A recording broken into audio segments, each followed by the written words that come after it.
আপনি জানলে হয়তো অবাক হবেন ৬ বার ওডিআই বিশ্বকাপ জিতেছে যেই অস্ট্রেলিয়া, একবার করে টি-টোয়েন্টি বিশ্বকাপ এবং টেস্ট চ্যাম্পিয়নশিপ জিতেছে যেই অস্ট্রেলিয়া, সেই মাইটি অস্ট্রেলিয়া আজ অবধি জিম্বাবুয়েকে কখনো টি-টোয়েন্টি বিশ্বকাপে হারাতে পারেনি। এই অবধি জিম্বাবুয়ে এবং অস্ট্রেলিয়ার সাথে ২ বার দেখা হয়েছে টি-টোয়েন্টি বিশ্বকাপে।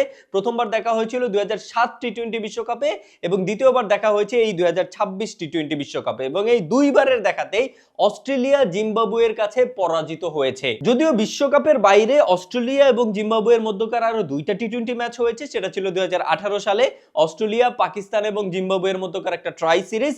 সেই সিরিজে অবশ্য জিম্বাবুয়ে ২টা ম্যাচের ২টাই অস্ট্রেলিয়ার বিপক্ষে হারছিল, বাট টি-টোয়েন্টি বিশ্বকাপের আসরে অস্ট্রেলিয়া আজ অব্দি কখনো জিম্বাবুয়েকে হারাতে পারেনি। টি-টোয়েন্টি বিশ্বকাপের আসরে আসলেই মাইটি অস্ট্রেলিয়া জিম্বাবুয়ের সামনে কেন যেন টিনি অস্ট্রেলিয়া হয়ে যায়, আর টিনি জিম্বাবুয়ে অস্ট্রেলিয়ার সামনে আসলে কেন যেন মাইটি জিম্বাবুয়ে হয়ে যায়।